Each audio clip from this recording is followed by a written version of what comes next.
Here's a story.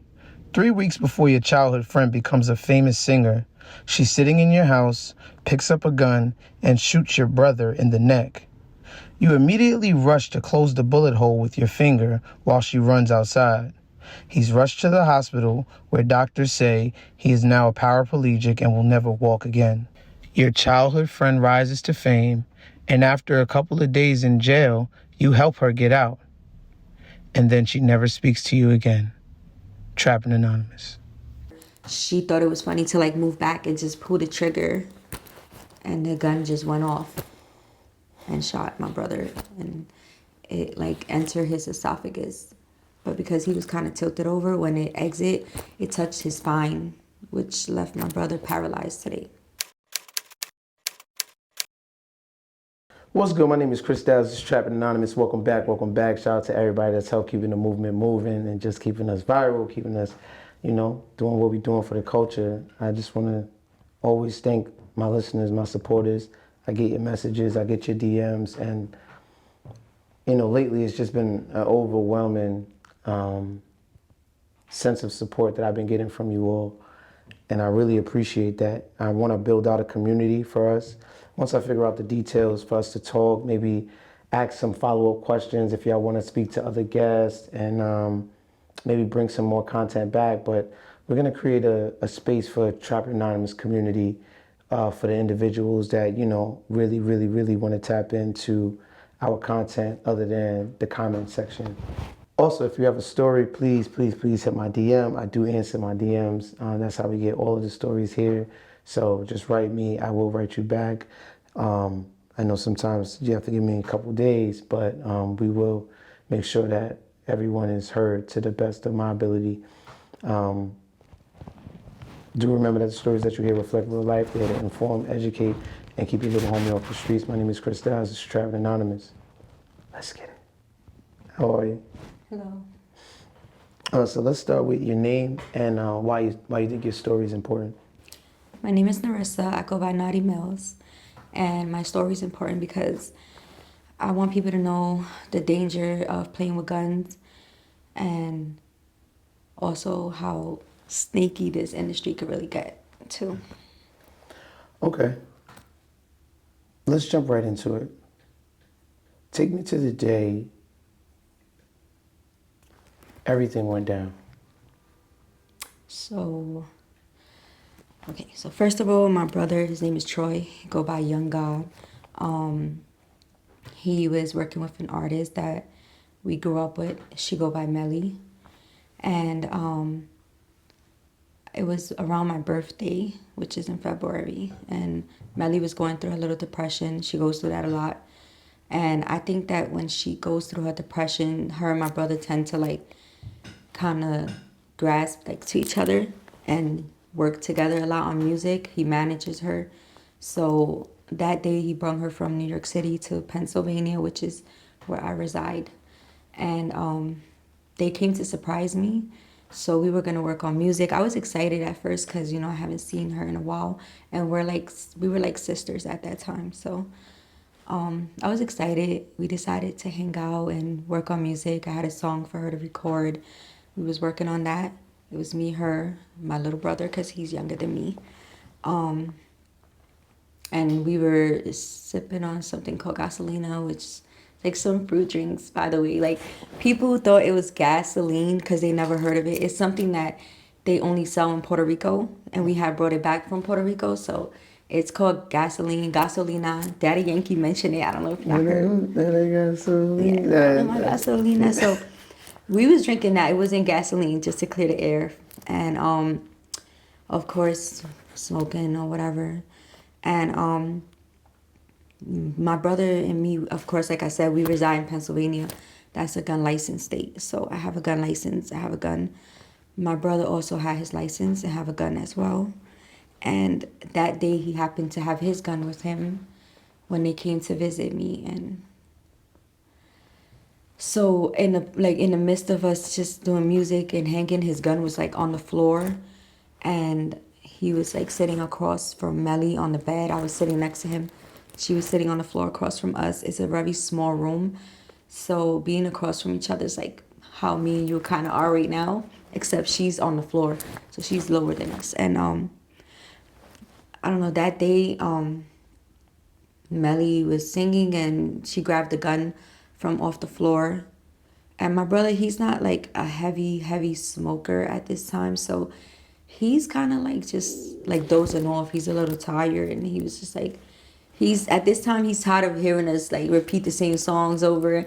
And so she's singing, she grabs the gun.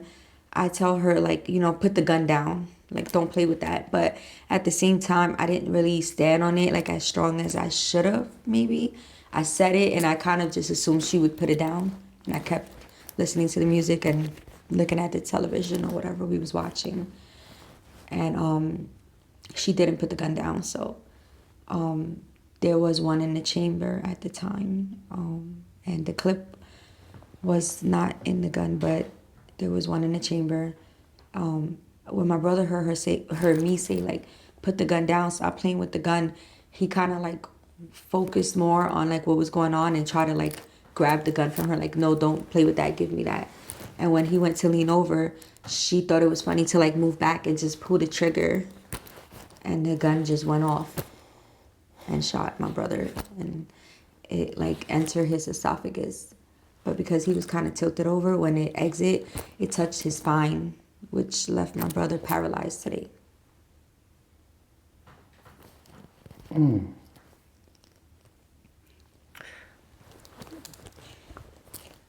What is going through your mind? At the time, to be honest, it all happened so fast. So when I seen the fire come out the gun and I seen the bullet hit the wall, I knew my brother had like hollows in his gun. And I do know that hollows tend to like explode in you, so it usually doesn't exit. So when I seen it hit the wall, I assumed that she missed and that the bullet just hit the wall. But we kind of stood in shock, and we was just all quiet and looking at each other. And then I looked at my brother, because, you know, the wall that it hit was like right next to where he was at. So I'm like trying to see if he's okay. And he didn't look like he was hit at the time, because he had a sweater on and it had a zipper. The zipper was up. And I guess it didn't go through the sweater. It just hit his neck. So we didn't know he was hit still. He stand up. I stand up from the bed. She stand up as well with the gun in her hand. He looked at her, pulled his zipper down. He had a white t-shirt on there. So when we seen the blood on his shirt, that's when we realized he was hit. And right there, he was like, damn, Audrey, because her name is Audrey. That's her real name. So we knew her as Audrey.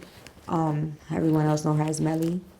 So he's just like, damn, Audrey, you hit me. Like, you shot me. And he was just in shock. And she threw the gun and was like, oh my God. And I'm like, you shot my brother. And I'm like, call the cops, you know, like call the cops. And she just left running out the door and started like screaming, throwing up outside. She was throwing up. And at that time, I heard that from the neighbor though, because I stood inside and my brother, he laid himself down. He was still calm, which was kind of weird to me, because he was not like panicking, and he laid himself down on the floor. And at that time, I knew like I had to save my brother. Like, how could I tell my mom? That's what was going through my head. Like, I can't tell my mom that my brother died in my house. Like, what am I going to tell my mom? How am I going to face my mother and tell her that her son died in my house, and my little brother, you know, someone I'm supposed to protect? So in that moment, there was no other option. And your mother said something to y'all before she left. Yeah. So before my mom left, she, you know how Spanish people are. They always got these little dreams and premonitions and stuff. So my mom is like, you guys don't play with that gun. Put the gun away. Don't play with the gun. And she walked out. I didn't think too much about it at that moment. But when she did grab the gun, I did hear my mom's voice saying, don't play with that gun. And that's what made me tell her, like, to put the gun down in the first place. So you jump into action. What happened? So my brother, he was trying to talk to me, but I knew, like, all right, I watch a lot of movies. I know it sounds funny, but guys, movies could save your life, I guess, because I watch a lot of movies, and I've seen, like, what happens when a person gets shot in the neck. And I know that one thing they do is they bleed out, they lose their air, and they can't breathe, and they die almost instantly on the spot. So I'm just thinking in my head, cover the hole. You know, block the hole, don't let him lose no blood, don't let him lose no air. He's trying to talk to me. I'm like, don't talk. Don't talk. If you want to answer me yes or no, do it with your fingers and just save your breath. So he's like, okay. I put my fingers in like the hole to his neck, and I like try to block that hole, but I knew there was a hole in his, of course, in the back. I had a rug in the room, so I made sure that I compressed his neck like really hard against the rug so that the back hole could be covered with the rug. So I was blocking that hole with the rug, and then I was blocking the esophagus with my fingers. Like I kind of felt everything in his throat. Like I was just stuck my finger in there, and I just made a plug out of my fingers, and I was just pressing so hard. I don't know if it was more to stop the bleeding or the anxiety that had me pushing down so hard. But it worked because I'm like, are you breathing? Can you breathe? And he's just like going like this. So once he's doing this with his fingers, I'm like, okay, he can breathe. So that at that point, his eyes is rolling to the back of his head. So I know now, like, I need to keep him awake. So my mom always told us, like, if somebody was ever going, always try to call them by their name because they're going to respond. So I remember that, and I'm like, Troy, it's for his real name. And I'm screaming his name, and every time that I say his name, he'll look at me. So I knew that I had his attention when I said his name. So I would just keep calling his name. Every time he tried to like doze off on me, I would scream Troy, and he'll just look at me again like in shock. And I'll just have a conversation with him. Like, like you have a daughter, you got to live for your daughter, right? And he's telling me, yeah, with his head. And I'm like, your baby mama, because he had his baby mama and him were together at the time. So I'm like, your baby mom's going to kill you. You got shot by a female. She's going to go crazy. You need to live because she's going to kill you. And he actually smirked. So I'm like, all right, it's working. I'm keeping him here. I even prayed over my brother. Like, I'm praying. Our dad passed away in 2003 due to lung cancer. So I'm just telling God, like, you got my dad. Please spare my brother. Like, I need my brother. He's my only sibling. And I'm just praying to God. And at that moment, I don't know what it was. Whether it was my dad who passed away, God, I always say it was Jesus. I felt like something took over me, and I just knew what to do. And I felt like that faith that my brother wasn't going to die. I just knew like he wasn't going to die. How long before authorities came? Of course, the cops always get there first. So the cops got there. When you're going through something like that, it feels like hours. I'm not going to lie. So I can't really say the exact timing, but I would maybe about 10 minutes or so, because it's a small town and they're not far. But it felt like an hour. And then when the cops did get there, the ambulance weren't there. So I'm thinking like someone's going to finally help me. I'm like, yes, somebody's going to come save me. And he's like, you're doing a good job. Just stay doing whatever you're doing. I don't want to mess it up. The ambulance will be here soon. So I'm just looking at this officer like, my brother's life is still in my hands. And I'm like, how long? Like, where are they? I'm just keep repeating, where are they? And he's like, they're coming, they're coming. So I'm like, okay, I just keep talking to my brother. Like, you're going to be okay? And he's just nodding his head, yeah. He's still awake. So I knew he was like, okay, because he haven't lost consciousness yet. I mean, here you are in survival mode. You think that help is on the way, help comes, and then they tell you keep doing what you're doing. It's like, what did I call you for? And then the ambulance comes, and I guess it wasn't as easy to pass him over to them. So like when the ambulance finally got there, and I don't know how long, it felt like forever, but when they did get there, so I'm thinking now, like, y'all let me bond with my brother. Like, me, I'm the piece that's holding him alive at this moment. So at this moment, I'm like, if I let my brother go, he's going to die. Like, I'm the reason he's living. I'm the reason he's still breathing. The reason he hasn't bled out. If I let him go, he's just going to die. That was what was registered to my head. Like, he's okay as long as I'm the one saving him. So the ambulance, they're like, man, we got him. We promise you that we're not going to let your brother die. And we're good. We got it from here. You did a good job. You saved your brother. I'm still not registering in my head that I'm a hero. I saved my brother. I'm just like, no, I'm not letting my brother go. And they're like, you're good. Like, you did a good job. We got it. We promise you. And I'm just like, but if I let him go, he's gonna die. And I'm just pleading with them. So they had to like really promise me and beg me to let him go. Wow. And then that's when I did. That's a lot. Yeah. That's a lot. You could actually say I saved your life. You know what I mean? It's a powerful statement to make to someone, knowing that you saved their life. I think it's an incredible thing.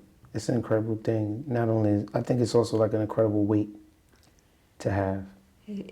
People think it feels good, but to be honest, like, it never registered to me as like, I feel guilty saying I saved my brother's life, even though I saved his life, because I always felt like I don't want to take that credit from Jesus. Right, right. So I always say Jesus saved his life. Whatever Wow. he did it through me.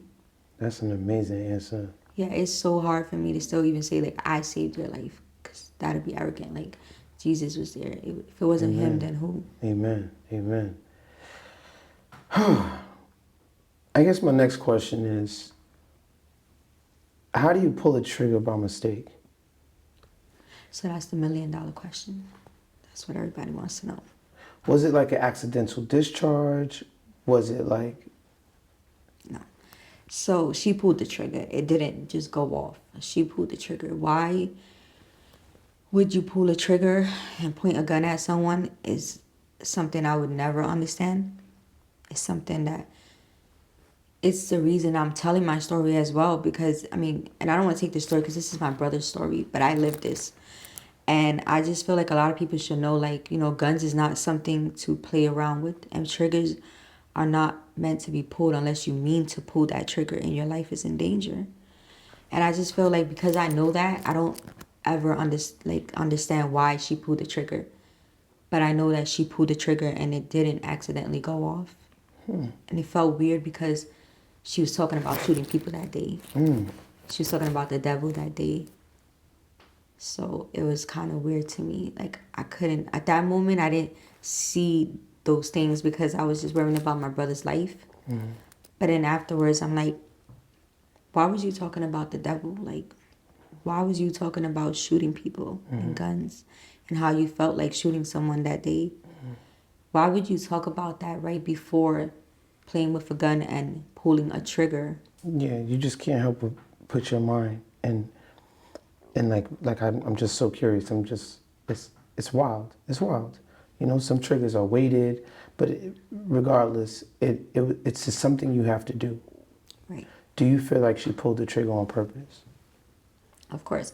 I mean, no one pulls a trigger by mistake. Whether, I don't know if she thought something would come out or not, but you pulled the trigger. That's just something that's undeniable. Like, what is the extent of your brother's injuries at first, and where is he at today? so my brother now, like when he first got shot and he was in the hospital, he died actually. My brother died and they brought him back. So they let him die, something I didn't do, but the hospital, they lost him and they brought him back. And when they did, his vocal cords were burned out, so they had to reconstruct that. So they told me that my brother was never going to talk again, and they had they had a hole in his neck, and that's where they used to suck out like all the phlegm and fluids and Trachea. stuff. Yeah, the trach, because he couldn't really do none of that himself. He was paralyzed from the neck down, so he couldn't move his arms, his legs, or anything. That was when it first started. Of course, eventually he ended up talking again, and he ended up moving his arms, but he's still paralyzed from the waist down. How do you break the news to him as he sits in the hospital waking up? Not only did you pass away, you were brought back to life, and you can never move any parts of your body again. That to this day, like, is something that's so, like, when we think about, it's emotional, because how do you tell someone that, you know? We didn't know how to do that. Like, my mom, me, I remember us just staring at each other in the room, like, all right, he wants to go to the store. He wants to get up. And we're like, he can't. How do we tell him that he's not gonna move? He's just like pointing at the floor. He's like, he's like, looking at the floor, like why, and his legs, like why am I not able to move? The doctor told us when he woke up, like not to really tell him too much because they wanted to come in and do a test to confirm before telling him. So we are just quiet, like, like calm down, and he's just confused. Like I got shot in the neck. Why is my legs not moving? And right there, the doctor comes in and she comes in with like this long needle and she's like, calm down, I'm going to do something and you let me know if you can feel it. And then she's poking him in his foot and she pokes him in the other foot. And he's just still confused, like, no, I don't feel it. Like, what's going on? He's just saying no with his head. He's still not talking at this moment. So he's just nodding no. And that's when we looked at each other and we looked at him and we're like, you're temporarily paralyzed, because that's what the doctor told us. They're like, this is a mental thing. This is, this isn't about your nerves, your mind. And if his mind, tells him that he can walk, he would be able to walk again. So at this point, we're not telling him like, you're not ever going to walk again, but we're telling him, you're temporarily paralyzed and it touched your spine coming out and you're not able to walk right now. He went crazy. Yeah, he just started like throwing everything that was near him and he started crying. And of course so by the time he got up, he was able to move his arms. Oh. He was able to move his arms. Oh. So they even said like my brother was never going to talk again. He started talking again. Oh. So those were things the doctors was preparing us for. Gotcha. Because it wasn't like they thought like that's not going to happen. But when he got up, he ended up moving his arms. He still couldn't talk and he couldn't walk. Gotcha. So he was just pointing at like things and he started throwing everything near him. Wow. Yeah, and my mom and me, we broke down because we're like, this is my little brother. I've seen my little brother. He's active. Like, he's very athletic. He's always moving around. He works within the industry. He's always like going to events and booking venues for a lot of big celebrities.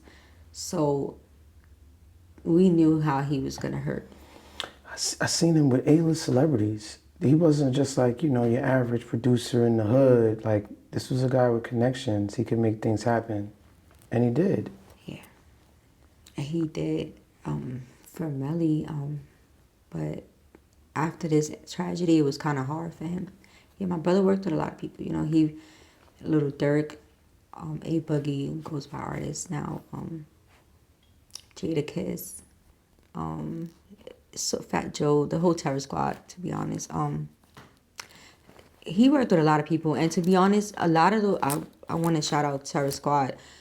Fat Joe, he always showed love and Thor through the process.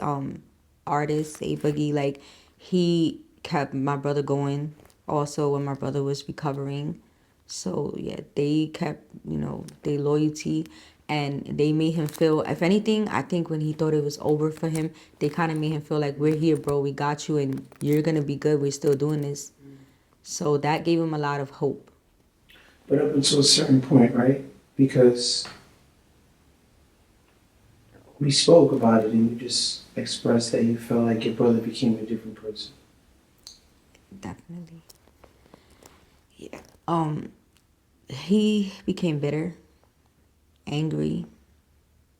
I think that what happened to my brother was like, so of course he ended up talking again, but he's still paralyzed. You can't go to the bathroom when you want to go to the bathroom on your own at that time. You're new to this. You don't know how to move around in a wheelchair. You just know how to walk. You know how to get up and go when you want to get up and go. So he became a little bit angry at the fact that he needed to be codependent on people. Just the fact that, like, I don't think he meant to be, but I feel like if we didn't move at his pace, if we didn't do things correctly, because we never dealt with a paraplegic ourselves. So this was new to us too. This was new to his friends, my mom, me, his daughter. He has a daughter, my kids who were there, for everything. It was new to all of us. So we just trying to like make his life easy. We're thinking like, we got to help him do this. We have to help him do that. And then he just wants to be independent. So I guess him wanting to just do it himself makes him feel like you're not doing this right. You're not, like, it kind of came across as kind of yelling at us all the time and just angry and just forget it. I don't want to do it. Just never mind. It's a hassle. You know, like to even go somewhere, it's like you got to pack a wheelchair and you have to, like, he has to transfer. We have to make sure we got everything on the road with us because obviously if he has to use the bathroom or it's a lot. And sometimes he just feels like, I don't want to do this. I don't want to go through this.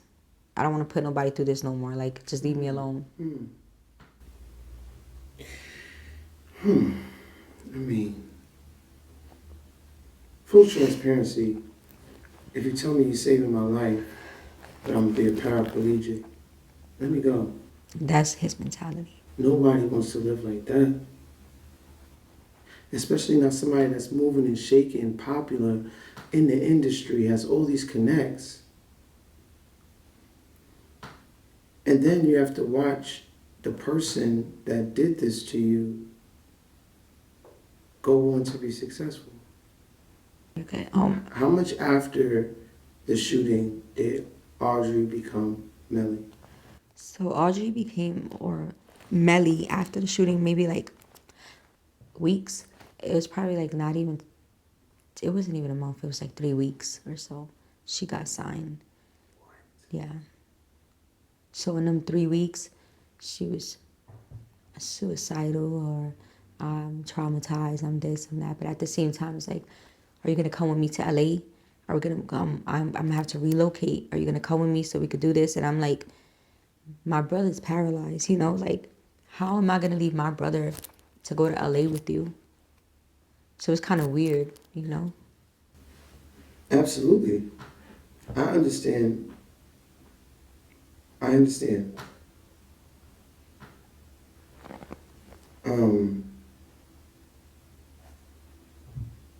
She had a mugshot. Right. She was booked. Why didn't she go to jail and do time for this? So the state, obviously this happened in Pennsylvania. She's from New York. It's not the same. If you know, you know. So it's like they wanted to give Melly 12 years. She's 19 at this time. I'm not like trying to make everything seem like it was this intentional act or whatever. I'm traumatized too. Like my brother's traumatized. I would imagine she would feel a little traumatized. She never shot anyone. So at this moment, I'm just thinking like this was a mistake. I'm not thinking like, oh, you pulled the trigger or anything. I'm just thinking like this is a mistake. It's Melly, you know? Why would you want to shoot my brother? So how my brother's working with this artist. He put so much work into this artist. You understand the connection she has, just the music, everything. She suffers her own depressions, and he had to work a lot past those things to be able to work with her and keep her going. So how are we gonna let this girl sit in jail for 12 years? At 19, that's throwing away everything we all work for. If I win, you win. If she wins, he wins. If he wins, we win. That's one of those situations. Were they dating? So he was with his baby mom at this time, but they did have an intimate relationship that no one was aware of at the moment. I guess they were trauma bonding. He would go through things with his baby mama. She'd kick him out. He'll go, because he's always, you know, in the industry, so that gets girls jealous. And then he'll go look for Melly. They'll go work on music, go to the studio, do what they do, that industry world. And I think that was their little bond. Yeah, because that adds a layer to it, right? Because this is not just a client sort of relationship. This is like somebody I'm also intimate with. Right. And then that person pulls a trigger on me. Naturally, people would think domestic dispute, something with people are intimate with each other, that no, you shot me. You get what I'm saying? Right. That's what the cops wanted. The like, who you call prosecutor, they was like, this was on purpose. And this is what you're gonna say, and this is what it was, because they were in love and she was mad because he didn't want to leave his baby mom, and they made the story up themselves. Right. So they had their mind set on that. But you couldn't bring yourself to say something that you honestly did not believe in your heart. Yeah, I didn't believe that in my heart, and I knew that was wrong, and I knew that they just wanted a case. Right. I'm not gonna destroy somebody's life, Right. another life, because my brother's is already destroyed. So to keep destroying lives for a case. Without getting too far into conspiracy theories, a lot of people might make a connection between killing someone, because he did pass away. They brought him back to life, but shooting someone in the neck and being signed in less than a month. I know they talk about these industry sacrifices and stuff like that. Did any of that kind of stuff cross your mind? Yeah, so yeah, a lot of that did cross our mind. Not at the moment, but afterwards, because after she got signed, that's when she started putting like a lot of satanic stuff up. She would call it prayers. I don't know what it is. I know it was candles. It was her sitting on her knees in the dark. Her putting up posts saying bang bang. I don't get what bang bang means. That's a gun effect, like a sound effect to a gun. So it's like, what are you doing? And you just shot someone. So that, and then of course later on afterwards I did bump into someone that know her and work with her, and they told me that that's what that was a sacrifice. That was something she was trying to sacrifice for her career. And I can't tell you yes or no, but I can tell you that it did cross our minds because of the things that she was posting afterwards and the whole talk of the devil before. Given where things are today, do you regret not sending her to jail for 12 years? In a way I do. I'm gonna say this. I stand by what I did, because at that time I felt like this was a mistake. This is somebody we got love for. This is someone we're all working to build something big with, and we all supposed to win together. So I'm gonna help you to stay free because you're young. We're working on something. There's a bigger picture here. And our loyalty runs deep. At least mine and my brother's loyalty run deep. I thought hers did at that time, but it didn't. And so when I started to see that after the case, because during the case, Melly was in contact with me the whole time. And I'm here crying. I'm feeling like the blame at this time, just because I'm older than her and my brother. So I felt like this was my house. I'm older than both of them. Maybe it's my fault. I had survivor's guilt too. Like, I didn't get shot. Why wasn't it me? My brother's paralyzed. Maybe I would have not stood paralyzed. So I was just feeling so guilty too at this moment that I'm just like, I'm telling her like, everything's going to be okay, sis. He's going to be okay. We're going to be good. And at the same time, I'm going to my brother like, you're going to be okay. You're going to walk again. And I'm asking my brother, like, what do you want me to do, though? Like, how do you want to go about this? Because, she pulled the trigger, but we didn't think it was on purpose. My brother's like, no, we can't mess up this young girl's life. Like, we can't do that. Like, she has a lot going for her. We have to, like, So I went and I fought for her freedom. And I'm not going to lie, I went through backlash from my family, too, at that moment. My family was angry. They just wanted to say, like, she pulled that trigger, she changed his life. That's all they saw.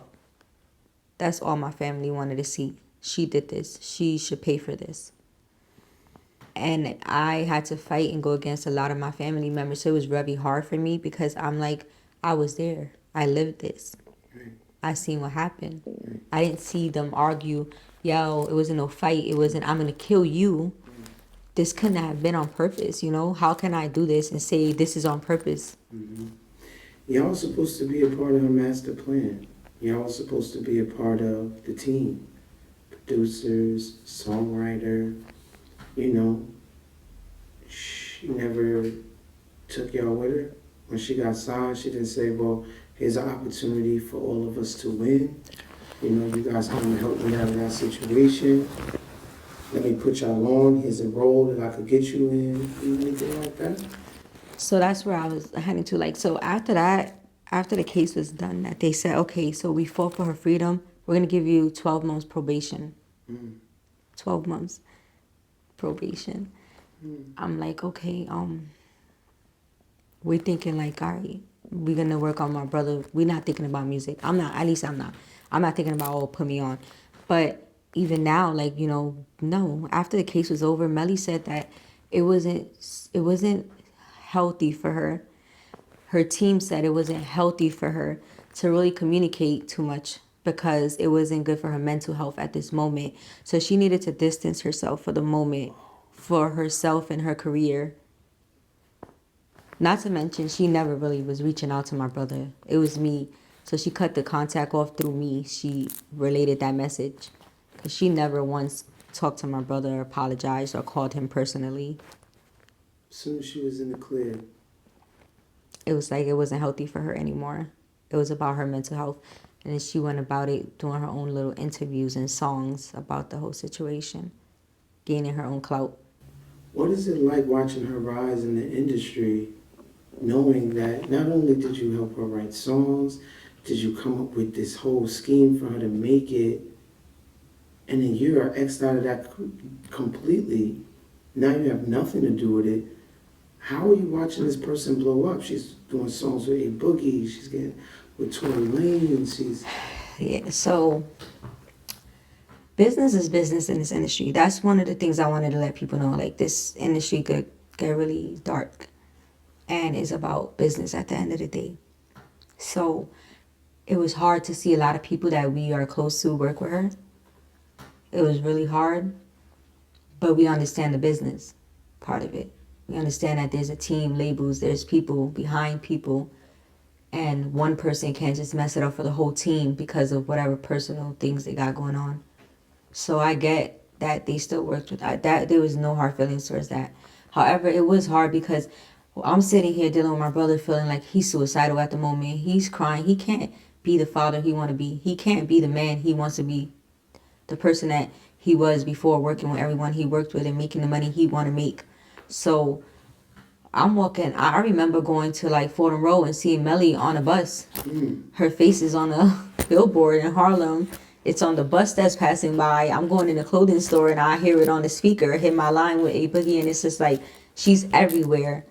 And when I see her, I'm just thinking of the trauma that you caused my family. My mom, she lost jobs behind this, houses behind this. My brother has no will to want to live behind this. You know, I'm traumatized behind this. I feel betrayed. I fought for you. I was the one. He was in bed rest. I was fighting for you. I was the one that was saying, keeping everything together and copacetic. You know what I'm saying? So it's like you betrayed me. You betrayed my family.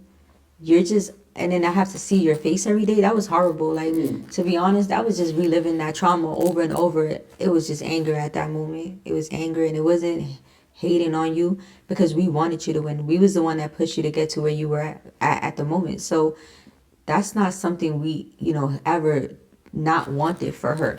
But it was hard to know that we're going through this and our life changed. You changed our reality, and you just went about everything that we helped build with you at that moment by yourself. wow. Man, I don't even know. Yeah, so those were the moments that I kind of did regret, like just not letting life, and her do whatever she had to do to sit down and think about it. But at the same time, I don't really wish jail upon nobody. So I do think that God works in mysterious ways, and with all these big names and being signed in the scope, working with Meek Millz, which by the way, she betrayed as well. Tory Lanez and everyone she worked with, you would think that she would be bigger than what she is and that more people would know her music. So karma works itself out. Yeah. It's just too, like, you just wanted I guess, like, the common decency, like, come check on your brother, come, visit the family, and maybe not just be about, like, turning up and, come party, but, like, come to the hospital. Right. Just check on him. Like, I think a phone call, like, hey, I'm sorry. I'm sorry would have went so far. You want to go on Angie Martinez and make this about money? You want to make this about things that it's not. You're making yourself into the victim. You went crazy. You're traumatized. You're suicidal. What about the person that can't walk? What about the real victim? Your victim. Your paraplegic victim. You understand? Like, You making this about something that's not. Sorry would have went a long way because, like I said, y'all were intimate. So he had a lot of love for you. He still, in a weird way, don't want nothing bad for her. But y'all loved each other, right? So you know how that feels when you love someone and you think they love you, but they change your whole life and you don't hear from that person again. Not even I'm sorry, acknowledgement. It's just this is not healthy for me. What about him? What about what's healthy for him? Because not only did he stay paralyzed, but he had malpractice from a hospital that he did sue. And he won that lawsuit because they did not, my brother went through things where he couldn't move on his own and they were not transferring him, moving him, and adjusting his body the way they should have, which created him to get like a hole in his back that it's something that could get infected, bacteria that could get into your bloodstream, things that you have to really protect. And it's like at that time, it's like you can't go in the pool. You can't just have certain things touching that. It has to be all the time well taken care of. He had bed sores. So you can't live a normal life. Yeah. You can't just sit in a bathtub in a bubble bath. No. It was just things that made him have to adjust around what us normal people do when we want to shower or we want to go in the pool with our kid or just normal things that we like to do to enjoy life. He can't do it.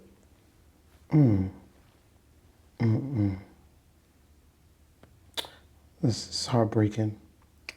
It's heartbreaking. It is. For everybody. It's sad and it makes me angry. Did anger bring you here today? At this point, no. At this point, I don't even come from a place of anger. I come from a place of hurt. I'm trying to, feeling betrayed and wanting to just move forward, wanting to get closure. And I never got to speak my side of the story. I felt like I was silenced because of her platform.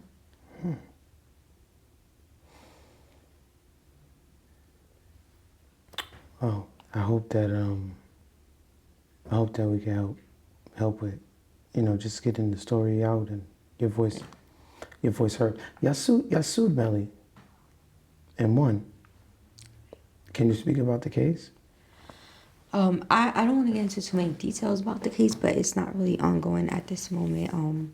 It's just a fight for the money because of the fact that even after you're guilty, you don't want to pay up. So you're finding ways to hide money and say you don't have this and you're not on tour and just different things like that legally. You have to go through process to get those things. So it's a substantial amount that y'all recovered in court. Oh, yeah, it is. It is. And honestly, it wasn't about the money, but like I said, you show no loyalty. You made promises to my family. You didn't even apologize. And at this point, why do we have to have loyalty to you? We pay medical expenses. My brother don't get health insurance through the state. You understand? So we got to pay for all these things. We pay for rehabs. We pay for every single thing. And we lost a lot behind that. So I felt we were entitled. Yeah. What did the judge say? Was there like... To be honest, the judge was infuriated that my brother's still dealing with this even till this day. Like, he's looking at her like, you changed this guy's life. You was negligent. Whether you feel you did it on purpose or not, you was negligent. He's saying this to her. Yes. You should have not touched the gun. You should not have had that gun in your hand. You had no license to carry the firearm, to touch it. You changed someone's life and they can no longer work. The judge is like, you're going to pay. You're going to pay for every day that he lost of work from that day till now. You calculate that. Wow. Like, how'd you feel in that moment? I felt like justice. We got some kind of justice. Okay, yeah. In some kind of way. Yeah. Even if we still didn't get access to a lot of the things that we are entitled to yet. But I just felt like, the judge saw things for what it was. And that's what it is. And because we didn't do this in the beginning because we were so confused and traumatized, it felt good to you're not going to jail, but we still got justice. Did y'all see each other in court? I didn't see her. My brother saw her. Okay. He did see her. And they try not to let them see each other in court but they kind of ended up in the same gas station. Oh my gosh. Yeah, so Wow. it was like anxiety and everyone just trying to she was more like avoiding Right. our family and avoiding us. So Oh man. If she was in front of you right now, what would you say to her?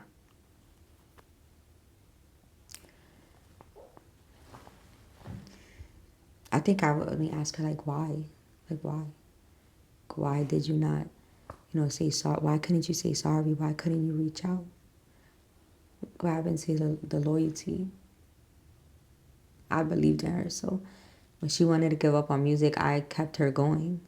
So it's like, did you forget?